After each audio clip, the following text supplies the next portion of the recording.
এ ৰাম ৰাম শংকৰ মাধৱে অসমতে খনি ভক্তি নদী বুৱাই থৈ গ'ল। চাওক যে মহাপুৰুষ মাধৱদেৱৰ আজি তিৰুভাৱ তিথি আৰু তিৰুভাৱ তিথিৰ দিনটোত দেখিবলৈ পোৱা গৈছে ৰাজ্যৰ বিভিন্ন প্ৰান্তৰ সত্ৰ নামঘৰৰ সমান্তৰালকৈ মহাপুৰুষ শংকৰদেৱ গুৰুজনাৰ পবিত্ৰ জন্মস্থানতো পুৱাৰে পৰা হৰিনামৰ গুণানুকীৰ্তনেৰে মুখৰিত হৈ পৰিছে। আৰু এই মুহূৰ্তত যিহেতু আমি বটদ্ৰৱা থানৰ কীৰ্তন ঘৰত উপস্থিত আছোঁ আৰু পুৱা ভাগতে দেখিবলৈ পোৱা গৈছে বিভিন্ন প্ৰান্তৰ পৰা তীৰ্থযাত্ৰী ভকত বৈষ্ণৱৰ আগমন ঘটিছে আৰু এই মুহূৰ্তত এক আধ্যাত্মিক পৰিৱেশৰ সূচনা হৈছে গুৰুজনাৰ জন্মস্থানত। আৰু পুৱাৰে পৰা যিহেতু ভকত বৈষ্ণৱৰ আগমন ঘটিছে আমি পোনপটীয়াকৈ দৰ্শকসকলক বৰদোৱা থানৰ পৰা পৰিৱেশ এনডিটিভিৰ দৰ্শকসকলক দেখুৱাইছোঁ। আৰু যিহেতু ভকত বৈষ্ণৱে নামৰ মাজেৰে তেওঁলোকে গুৰুজনাক স্মৰণ কৰিছে আমি পোনপটীয়াকৈ দৰ্শকসকলক নামৰ মাজলৈ লৈ যাব বিচাৰিছোঁ। গা ধুই পবিত্ৰ হ'ল ৰাম ৰাম শংকৰ মাধৱে অসমৰ মেঘনি ভক্তি নদী বুৱাই থৈ গ'ল।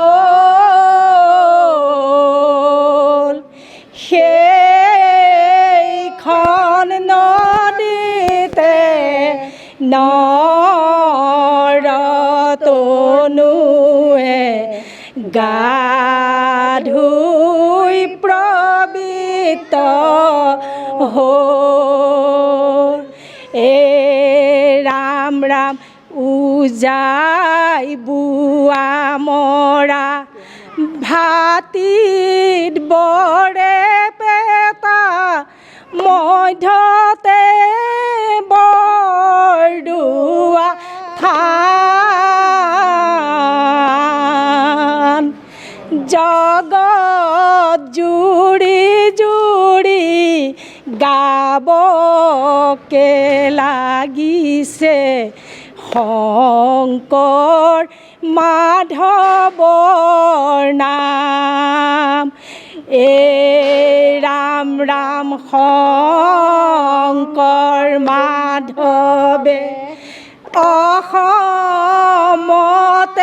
খনি ভক্তি নদী বুৱাই থৈ গ'ল।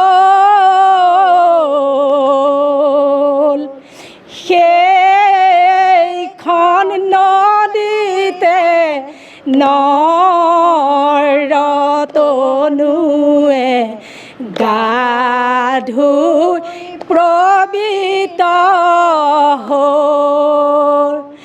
এ ৰাম ৰাম শ্ৰীমন্ত শংকৰে থাপনা পাতিলে গুণমালা পুথিকে থৈ চকুৰি ভকতে ভকতি কৰিলে বাৰী মুখত হৰি নাম লৈ। এ শংকৰ মাধৱে অসমতে খনি ভক্তি নদী বুৱাই থৈ গ'ল।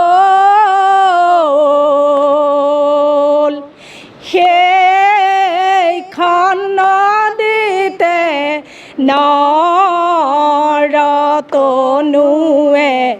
গা ধুই পবিত্ৰ হ'ল। বান্ধৱ কৃষ্ণ শংকৰ মাধৱে অসমতে খনি ভক্তি নদী বুৱাই থৈ গ'ল। সেইখন নদীতে নৰতনুৱে গা ধুই পবিত্ৰ হ'ল। হে শংকৰ মাধৱে অসম জানতে খনি ভক্তি নদী বুৱাই থৈ গ'ল সেইখন নদীতে নৰতনুৱে গা ধুই পবিত্ৰ হ'ল ৰাম ৰাম শান্তি জানতে। বহুত ভাল লাগিছে আজি মহাপুৰুষ মাধৱদেৱৰ তিৰুভাৱ তিথি উপলক্ষে অসমৰ বিভিন্ন অঞ্চলৰ পৰা ভকত বৈষ্ণৱসকল আহি বৰদোৱা থানত উপস্থিত হৈছেহি। গুৰুজনাৰ আশীৰ্বাদ ল'ম বুলি সকলো আহিছে। বহুত ভাল লাগিছে। লোকাৰণ্য হৈ পৰিছে গোটেই সমগ্ৰ বৰদোৱা অঞ্চলটো। বিশেষকৈ আমাৰ থানখনত বিভিন্ন ঠাইৰ পৰা আহি ভকত বৈষ্ণৱসকলে ভিৰ কৰাত আমিও বহুত উৎসাহিত হৈছোঁ, উৎফুল্লিত হৈছোঁ। ভাল লাগিছে, বহুত ভাল লাগিছে। কেনে অনুভৱ? বহুত ভাল লাগিছে। বহুত মানুহ সমাগম হৈছে ইয়াতে। ভক্তি ৰসৰ ধাৰ হৈ গৈছে। বহুতখিনি ভাল লাগিছে ইয়াত আহি পবিত্ৰ দিনটোত বৰ ভাল লাগিছে। ধন্যবাদ। হয়, পুনৰ আমি নামৰ মাজলৈ দৰ্শকসকলক লৈ যাব বিচাৰিছোঁ। নমস্কাৰ। আজি আমাৰ এই পবিত্ৰ ভাদ মাহ আৰু আমি সকলোৱে নিজকে ইমান গৌৰৱান্বিত কৰিছোঁ যে পবিত্ৰ ভাদ মাহত আজি আমি তেখেতৰ গুৰুজনাৰ যি সৃষ্টি আদৰ্শ তাত আহি আমি একত্ৰিত হৈ সেই গুৰুজনাৰ সৃষ্টি এফাকি আমি হৰিনাম গাইছোঁ। ইয়াত ভুল ভ্ৰান্তি হ'ব পাৰে, একো কথা নাই, কিন্তু আজি আহি আমি গাইছোঁ। আমাৰ কাৰণে এইটো অশেষ ধন্যবাদ, অশেষ ভাল লগা দিন এটা।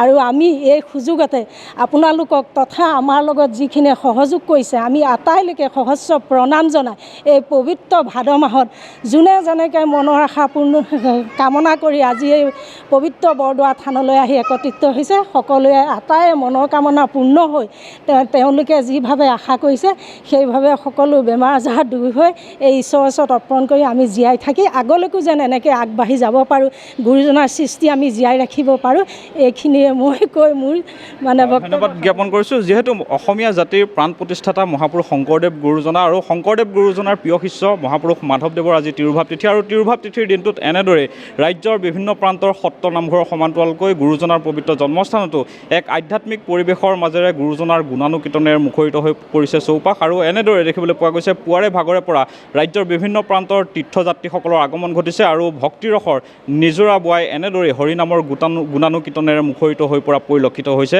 গুৰুজনাৰ জন্মস্থান।